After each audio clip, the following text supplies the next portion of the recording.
I am extremely excited today because I am going to discuss with you Paul Brown. Paul Brown made a spectacular contribution to cultural materialism. In fact, he played a pivotal role in the rise of cultural materialism. The characteristic strategy of Paul Brown is to choose a canonical text and subject it to very original analysis, resulting in a remarkably new evaluation of the same, of the text, which further leads to a fresh comprehension of the text, making us feel that we have been reading the text the wrong way all these years. This is precisely what Paul Brown does in the present essay. He chooses The Tempest, which is one of the most popular plays of Shakespeare. In fact, I think it is the play which is most widely prescribed not just in Britain, not just in the United States, not just in the English-speaking world, but in all lands where English literature, English language literature is taught, and sees it as a discourse of colonialism.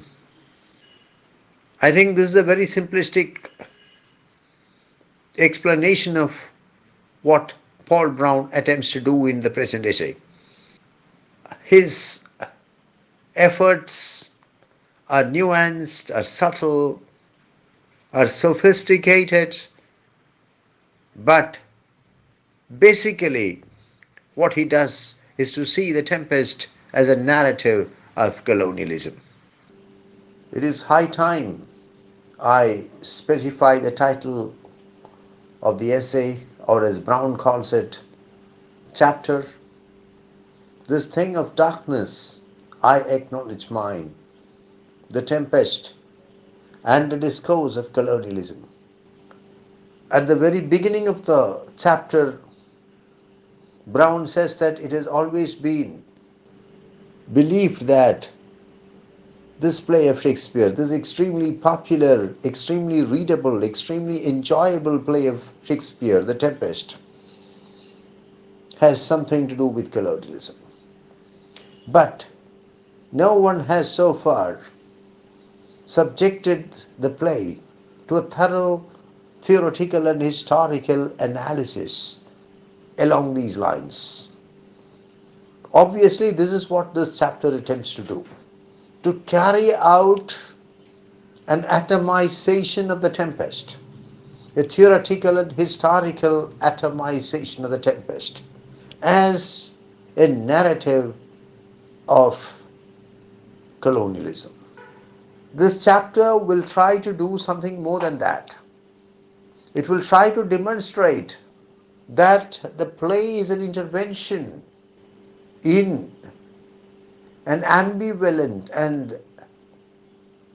self-contradictory colonialist discourse. The discourse of colonialism has, according to Brown, always been ambivalent. It is never sure of itself. It takes contradictory positions on each issue. You must understand that in Shakespeare's day, the colonial enterprise had very well begun, and it was clear to Shakespeare and his contemporaries that the phenomenon of colonialism was there to stay. But the discourse of colonialism was always, according to Brown, ambivalent and self-contradictory. And it is in this discourse that the Tempest is an intervention.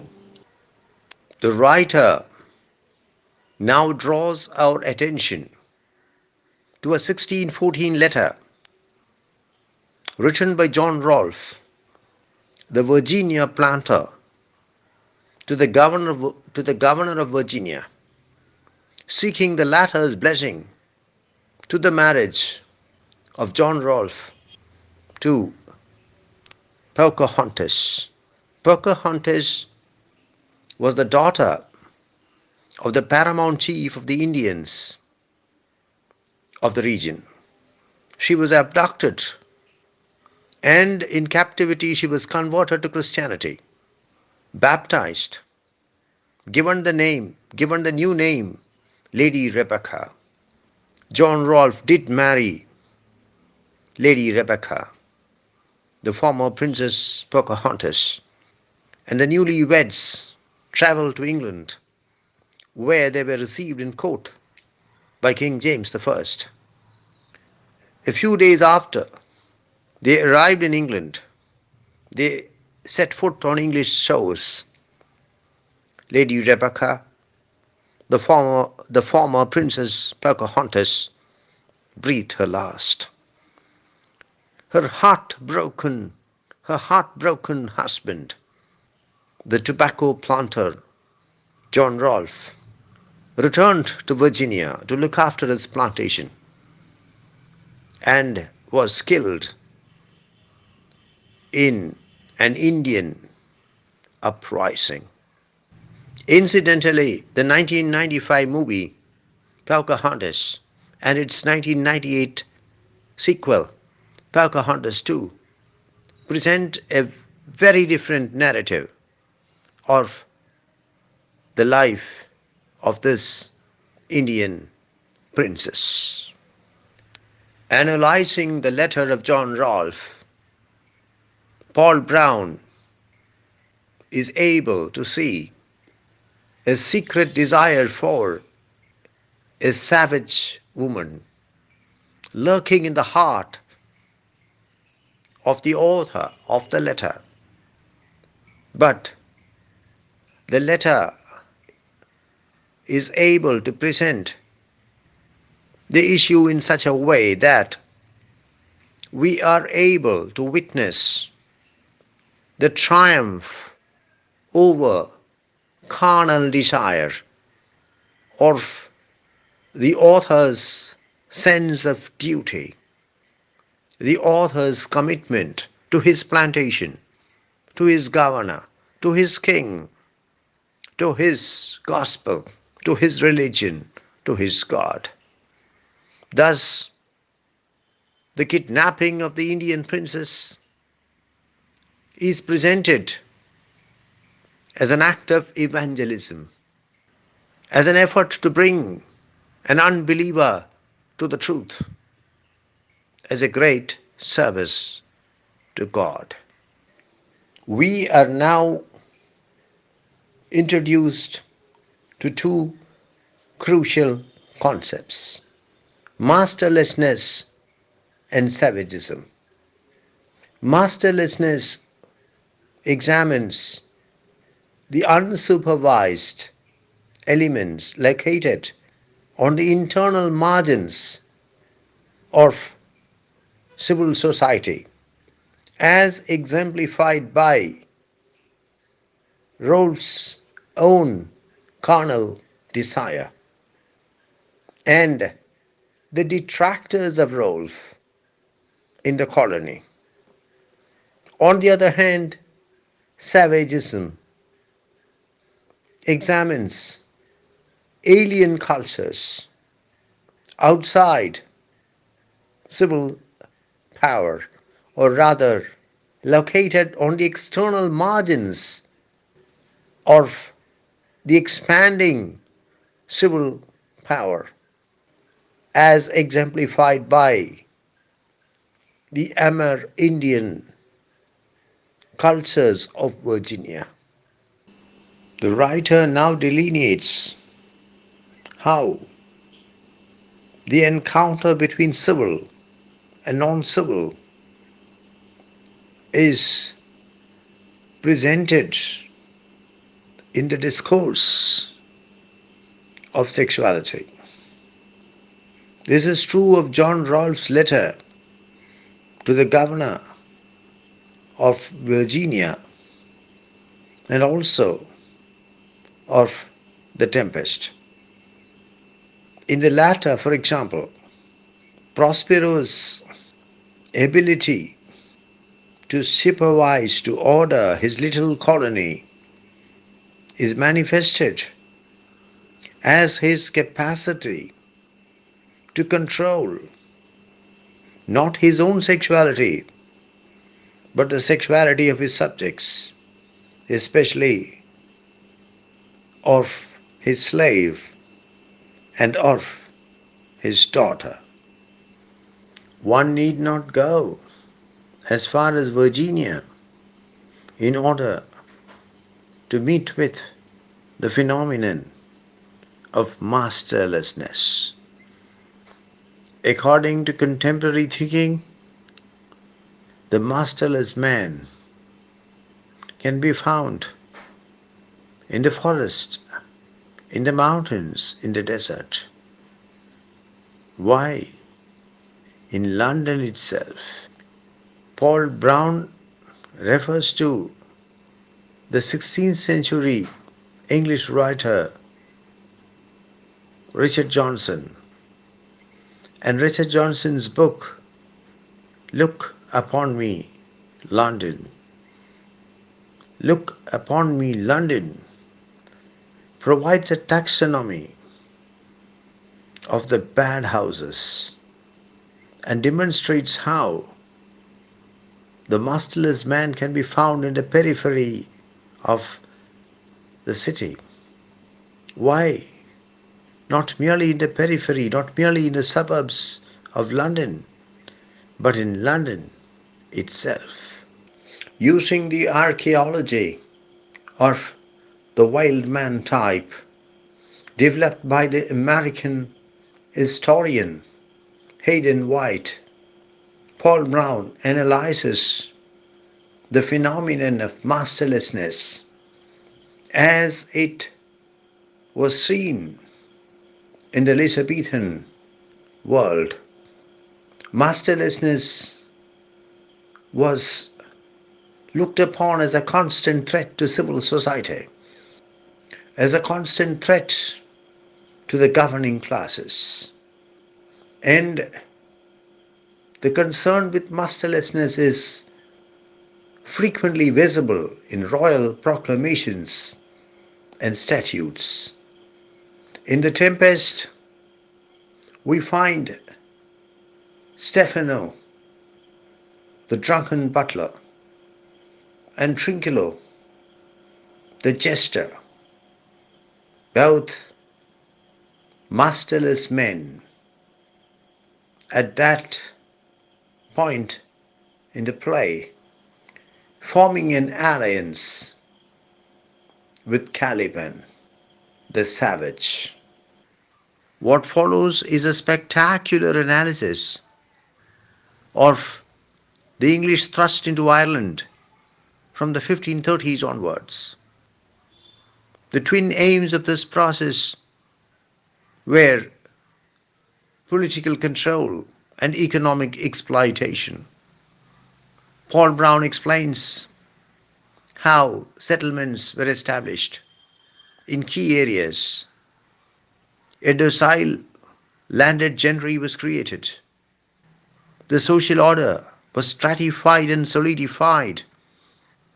Gaelic culture and Gaelic language were systematically overpowered by English culture and the English language. In fact, the English language was declared the sole official language of the colony. Side by side, discourses attempted to create an Ireland which would appeal to the English imagination. These narratives created an Ireland, And this Ireland was not free from contradictions, but it was certainly an Ireland which justified the English colonization of the land. Paul Brown now proceeds to bring the Tempest of William Shakespeare under his scanner. It is strange that not much attention has been given to the Tempest from this perspective.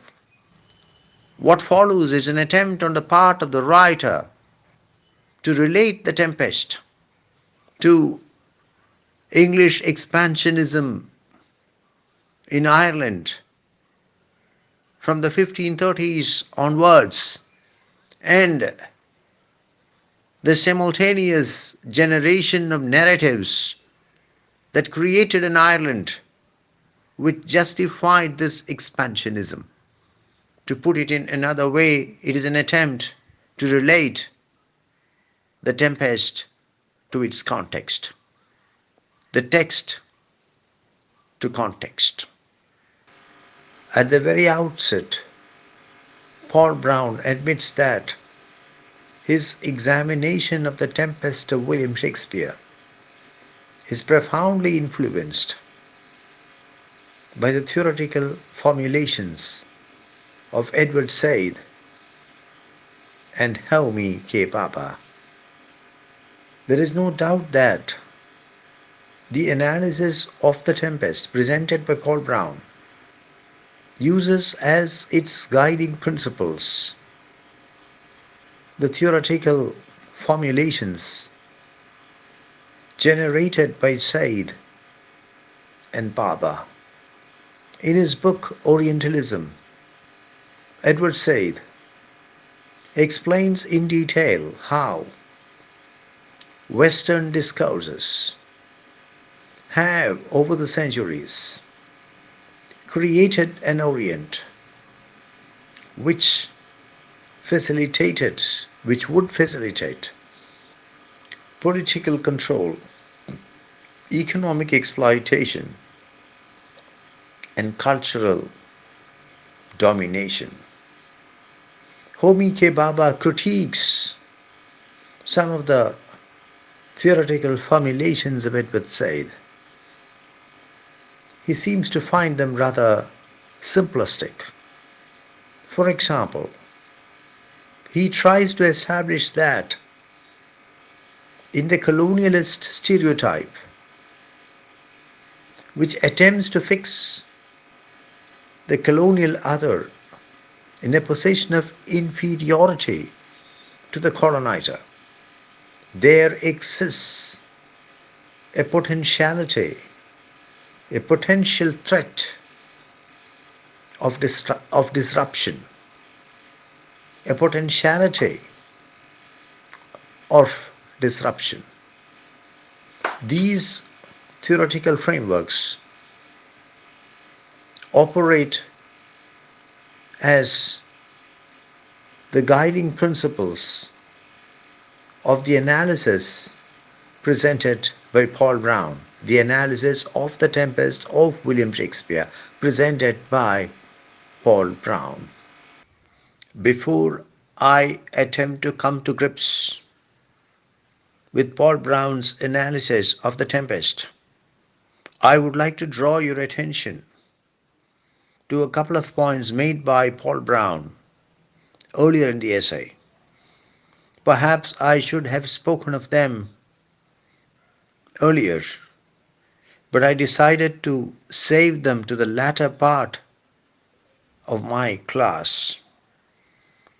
The first is that Paul Brown throws brilliant light on Gonzalo's Commonwealth. In 2:1 of the Tempest, Gonzalo discusses in detail an imaginary kingdom, which of course seems to be based on what he sees in the island on which he and his companions are shipwrecked. Paul Brown believes that this is a standard attempt to denigrate the colonized, to belittle the colonized, to invalidate the existence of the colonized. And this standard procedure is only one step away from the justification of the colonial enterprise. If I may amplify on what Paul Brown says, if the colonized or the potentially colonized are economically backward, lacking in means of production, culturally infantile, and morally degenerate, they certainly have to be colonized. Their very existence is the justification for the phenomenon of colonization. The second point that Paul Brown makes is that there is a very powerful relation between the island in the Tempest, the island which is the locale of practically everything that happens in the play, and Ireland. Ireland was looked upon as situated in the semi-periphery, and more or less the same thing can be said about the island in the Tempest. It stands somewhere between the American and the European discourses.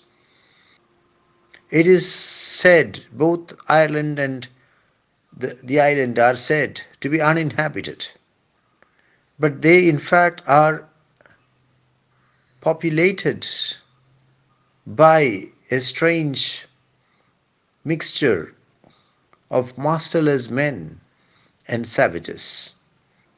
Both Ireland and the island in the Tempest are subject of powerful organizing narratives.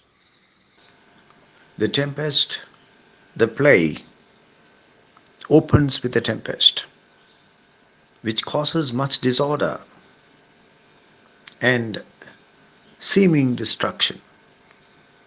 But soon we realize that Prospero is in charge, and that as the play progresses, he is able to reorder the material and establish his absolute mastery over the narrative.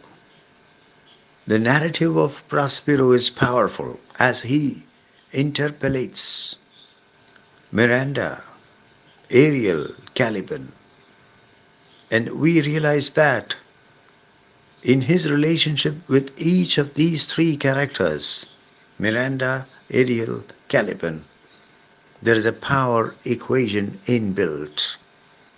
And as Foucault famously said, where there is power, there is resistance. This is not something which Paul Brown says, but I would like to bring to your attention this famous basic dictum of Michel Foucault: where there is power, there is resistance. The resistance in the case of Caliban is quite open, but in the case of Ariel, not so open. Miranda and Caliban are structured as contrast to each other. Miranda, the courtly lady, and Caliban, the savage incarnate. Miranda, the virgin, Caliban, the rapist. Similarly, the shipwrecked men are divided into two groups, the aristocrats and the plebeians. In fact, we find a powerful and consistent binarism operating throughout the play. One has to hasten to point out that binarism is one of the basic organizing principles of the colonialist discourse. I would go further and state that in any analysis of colonialism, of the colonialist enterprise, of colonialism as a phenomenon, we find that the operative principle is binarism. In the Tempest, Prospero, the powerful father, protects Miranda, his daughter, who is a virgin, from the unwelcome attentions of the rapist native, Caliban, and presents her to his civil lover, Ferdinand. Prospero here represents the fatherly figure of the colonizer, who is able to regulate and utilize the sexuality of his subject children.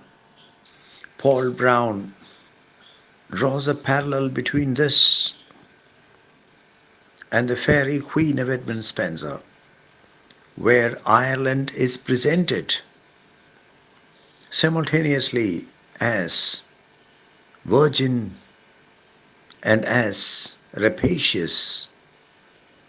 Ireland is both virgin and rapacious, and the situation demands the intervention of the British knight in order to protect the former against the latter. Paul Brown points out that the Tempest scrupulously observes the three unities of space, time, and action, something very rare for a Shakespeare play. It makes use of music to enchant, to lead, to restore, to relax. It utilizes the dream motive, and all this results in the representation of power in its non-coercive form. In fact, according to the writer, the play seems to uneasily oscillate between mystification and revelation. On the one hand, we meet with power in its most crude form, even in its most cruel form. On the other hand, we meet with power which is exercised in a non-coercive manner, in a very subtle manner. Thus, there is a euphemization of power. Power which is exercised in such a way that it does not appear to be power in the conventional sense of the term. Parts of the play throw light on the exploitative nature of colonialism and establish how commercial greed is the driving force behind colonialism. For example, Stefano at one point in the play contemplates taming Caliban and exhibiting him for gain. Similarly, the masterless men do not lead the savage. On the other hand, they are led around by the savage, and the savage has to repeatedly remind the masterless men of their duty to the proclaimed rebellion. The point is that certain aspects of colonialism which are frequently not highlighted are very much highlighted in the play.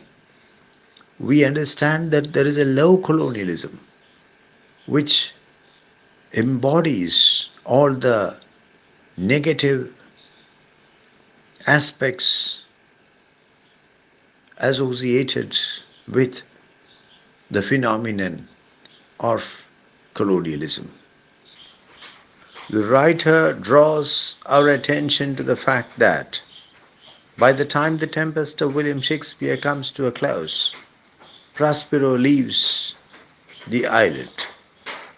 Thus, the moment when the process of colonization is finally completed, which is also the moment of the ultimate triumph of the colonizer, is the moment at which the colonizer is banished from the colony.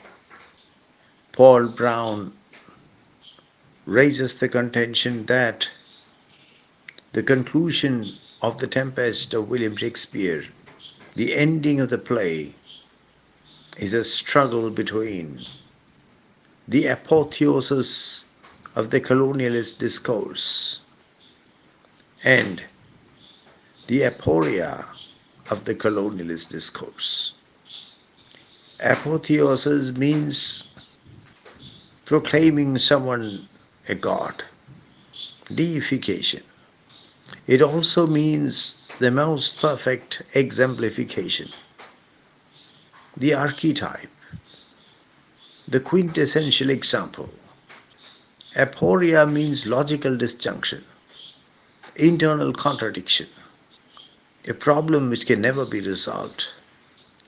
The colonialist discourse is seen at its most perfect exemplification, and the colonialist discourse is demonstrated to suffer from internal disjunction, to suffer from problems which can never ever be resolved.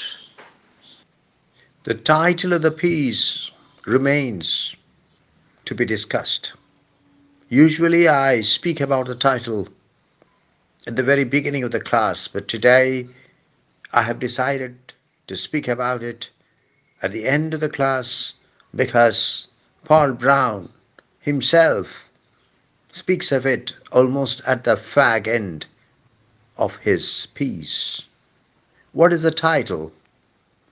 This thing of darkness, I acknowledge mine. The Tempest and the Discourse of Colonialism. This thing of darkness, I acknowledge mine. These words are borrowed from the play itself. Everyone knows it. From 5-1 of the Tempest. Lines 275, 6, 275 and 276. At that point in the narrative of the play, we find Prospero apportioning the plebeians to the masters. In that process, Prospero gives Caliban to himself. This is a very significant decision which proclaims the unbreakable bond between the colonizer and the colonized. If Prospero had given himself some other character, it would have sent out a very different message. But that is not what Prospero chooses to do. He gives Caliban to himself. And while doing so, he says, this thing of darkness, I acknowledge mine. There cannot be a more denigrating, a more demeaning reference to the colonized from the lips of the colonizer. This thing. Caliban is not human, not even animal. He's something inanimate. He's a thing, he's an object. This is precisely what the colonizer saw in the colonized. This thing. He's a chattel belonging to Prospero. This thing of darkness, because typically characteristically the colonized has black skin, but darkness also stands for ignorance. And from the perspective of the colonized was ignorant. Not only ignorant, but also wicked, immoral, evil. For these are the attributes which are represented by darkness. This thing of darkness, very powerful words. More powerful words cannot be found to denigrate, to demean the colonized. I acknowledge mine. I accept that he belongs to me. I accept that he is mine, that he is my chattel, he is my property. This is precisely what the colonizer felt with regard to the colonized. This thing of darkness, I acknowledge mine. These words capture the quintessence of the relationship between the colonizer and the colonized. But let us read it again and again, and then we find that there is something problematic about this explanation, that this interpretation is a rather simplistic one. This thing of darkness, I. You must remember that the line ends here.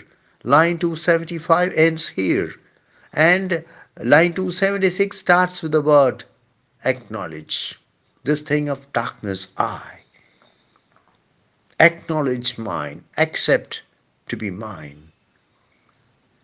Is Prospero referring to himself as a thing of darkness? This thing of darkness, I acknowledge mine. Perhaps that is a too far-fetched explanation. Perhaps.